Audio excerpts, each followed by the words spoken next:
How do you say Tuesday in Spanish? The word Tuesday in Spanish is martes. Martes. For example, Martes es un buen día para mí. Martes es un buen día para mí.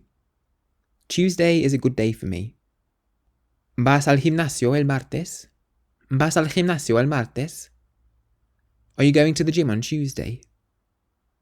The name Martes comes from Mars, the Roman god of war, and that's the same origin as Tuesday in English. We get that from Tu, the Norse god of war. Here are some more examples with martes. Tengo clase los martes. Tengo clase los martes. I have class on Tuesdays. Nos vemos el martes por la tarde. Nos vemos el martes por la tarde. See you Tuesday afternoon.